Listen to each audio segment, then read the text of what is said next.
Aragami comes to us from Lince Works. It's a third-person stealth game where you go and jack up the villains from Mulan. You'll see what I mean when I get to the footage. It's a game that focuses on mechanics first, and as such, we got along just fine. All of the game's mechanics are very simple. This mostly works in its favor. So you have basic movement, with your face and shoulder buttons all fulfilling specific purposes. Nothing really does multiple things. The game revolves around use of shadows, and all your techniques serve to make the shadows even more convenient for you. This is due to there being no real combat option or health bar to manage. You kill everything in one hit, and everything kills you in one hit. I like this a lot, as it emphasizes stealth over any other possible option to get through the level.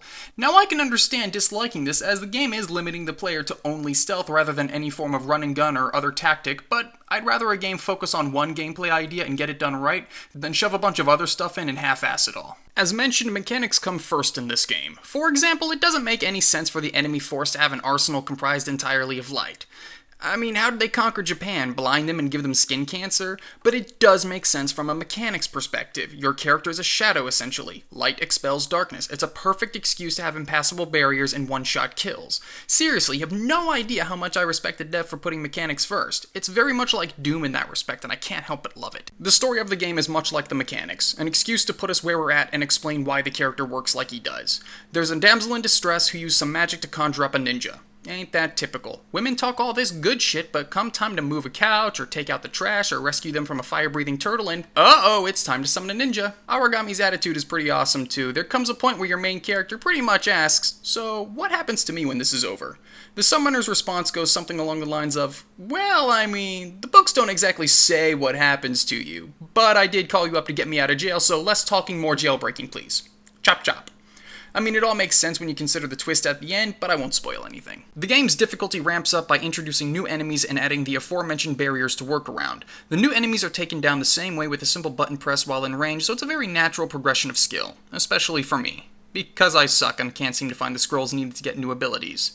So I've gotten pretty good at shadow, teleport, kill combos. But I'd say that's still a testament to the game. You don't need the additional skills. The added abilities to unlock in the game only serve to make things easier for you, but your standard teleport and create a shadow can beat the whole game for you no problem. The game isn't without flaws, however, and the two big ones that come to mind are the inability to kill two enemies close to one another and repetition. First, let's talk about the multi-kill problem. Now, there is like a bomb ability you can get and kill a couple of guys at once with, but my problem comes when two enemies are grouped tightly together. I'm supposed to be some sort of demon ninja. It doesn't make sense to me that I'd only be able to focus on killing one enemy at a time. Think about the Arkham games where Batman can take down multiple enemies so long as they're close enough. The other major problem the game has is its repetitive nature, kinda sorta pulling an Assassin's Creed.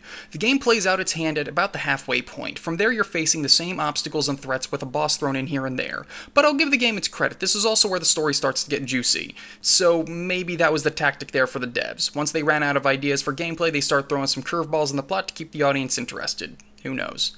But fortunately, the game doesn't overstay its welcome. The game comprises of 12 levels that can each be completed in about 20 minutes, except for the mausoleum. That took frickin' hours. I guess I could also complain about the invisibility skill sucking. It didn't seem to work. I was immediately spotted. Not upset about it because the usual combo finished the level just fine. More so I was bummed that I wasted the skill points. Whoa, whoa, whoa, whoa, Mr. Snow, this game was loaded with cutscenes and you aren't bitching about any of those. Well, no, I skipped the majority of the cutscenes. Fortunately, the after cutscene dialogue taking place as I was playing the game summed up what was going on. I missed some specific nuances here and there, but I have the gist of what was happening. My only issue when it came to the cutscenes is when you beat a boss, there's an elaborate scene where Aragami gets to have a fancy fight and be all badass. I'm just sitting there thinking, looks like that would have been a lot of fun to play. Aragami will start to get a bit repetitive, but it's otherwise a damn good game. The devs chose one thing to do and they wanted to make sure they did it right. This hurts some of the other elements of the title, but it was overall a good call. The things that I took issue with can easily be dealt with in a sequel or spiritual successor, and I would be very excited if another stealth game by Lince Works was announced. I wouldn't call it a contender for best game of 2016, but it's still a good purchase. Pick it up.